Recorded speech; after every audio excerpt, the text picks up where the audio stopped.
There is a question almost no one dares to ask, not because it is difficult, but because answering it honestly could dismantle everything you believe about yourself. How much of your life is truly lived by you, and how much simply unfolds through unconscious habit? Think about today. How many thoughts crossed your mind? How many of them did you consciously choose? How many emotions appeared without your permission? How many reactions happened before you even realized what you were feeling? Perhaps the greatest illusion isn't believing that we are free. Perhaps it is believing that we are awake. We move through life convinced that we are in control, yet if we observe ourselves carefully, another reality begins to emerge. We wake up at the same time, we follow the same routines, we think the same thoughts, we react to the same situations, we become frustrated by the same problems, we repeat the same emotional patterns. We call it living, but perhaps we are simply repeating. There is a profound difference between being alive and being awake. Very few people ever discover that difference. Most spend years trying to improve their lives. They change careers, they move to another city, they enter new relationships, they adopt better habits, they read more books, they attend seminars, they learn new philosophies. Yet sooner or later, the same fears return, the same doubts, the same anxieties, the same inner conflicts. Naturally, they assume they need another method, another teacher, another philosophy, more information. But what if the problem was never a lack of knowledge? What if we've been trying to change only what can be seen, while leaving untouched the source that creates everything we experience? Imagine a gardener who desperately wants different fruit.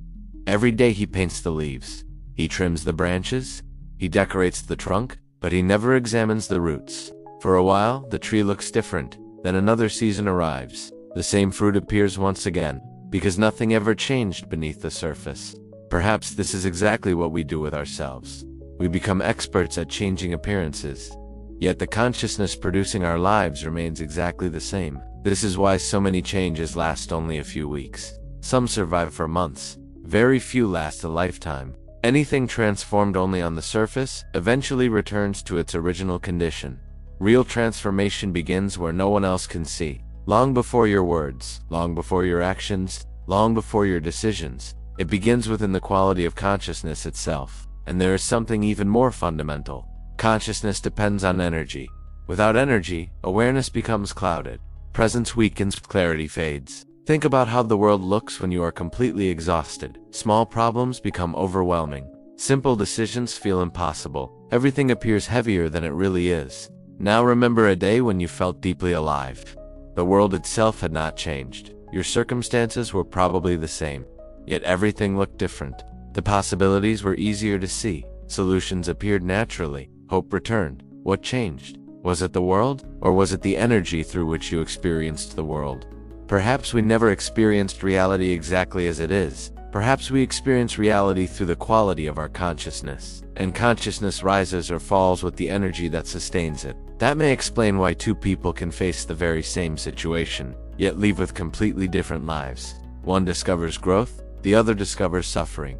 The event is identical, only their state of consciousness is different. Modern society teaches us how to manage time, money, productivity, performance, success. But almost no one teaches us how to manage energy. And yet everything depends upon it. Without energy, there is no attention. Without attention, there is no presence. Without presence, there is no awareness. And without awareness, life quietly becomes automatic. Perhaps this is why every authentic wisdom tradition emphasized inner discipline, not as punishment, not as denial, but as a way of protecting the most valuable thing a human being possesses. The ability to remain conscious. Imagine an old mirror left untouched for decades. Dust slowly covers its surface. You replace the lights. You repaint the room. You rearrange the furniture. Nothing changes. The mirror never stopped reflecting. It simply became hidden beneath the layers. Human consciousness works in exactly the same way. Fear, conditioning, emotional wounds, constant distraction, unresolved desires, endless mental noise, layer upon layer. We gradually stop seeing who we truly are. Instead, we see only the identity we have accumulated over the years. Perhaps awakening is not about becoming someone new. Perhaps it is about removing everything that was never truly you, one layer at a time, until awareness begins reflecting reality once again. This is why silence has always been sacred. Silence is not merely the absence of sound, it is the absence of inner interference. It is the moment when thought no longer races without direction, when emotion no longer dominates every decision, when awareness finally has room to observe, and only what is observed can truly be transformed. Everything else simply reacts. There is a profound difference between reaction and presence. Reaction belongs to conditioning. Presence belongs to consciousness. Reaction happens automatically. Presence is chosen. The greater your presence, the weaker your unconscious patterns become.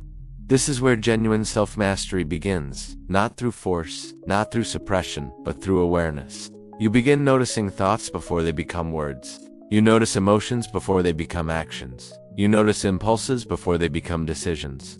Within that small space between awareness and reaction, freedom is born. Perhaps freedom has never meant doing whatever you want. Perhaps freedom means no longer being controlled by everything happening inside your own mind. There is another force living within every human being, a creative energy capable of generating life itself. For thousands of years, different traditions recognized that this same force could follow two very different paths.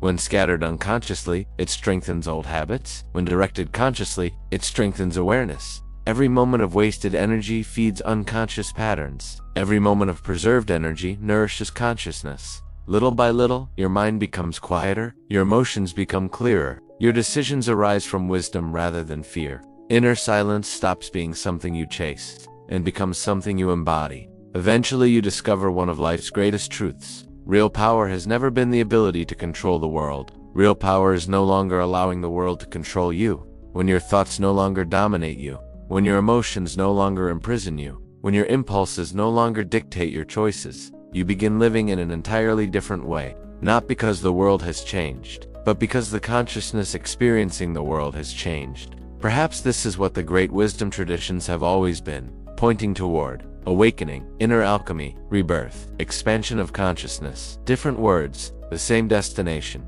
the transformation of the human being.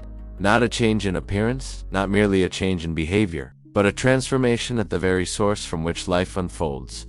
This journey is never completed in a single moment. It unfolds every single day, with every thought observed, every emotion understood, every impulse transformed into presence, every conscious decision, quietly, patiently, almost invisibly. Because the deepest transformations rarely happen where everyone can see them. They happen where only you can witness them. The day you realize you no longer react as you once did. The day you discover your fears no longer define your choices. The day you begin seeing life through entirely different eyes. You will understand that the greatest transformation was never external. It was always within.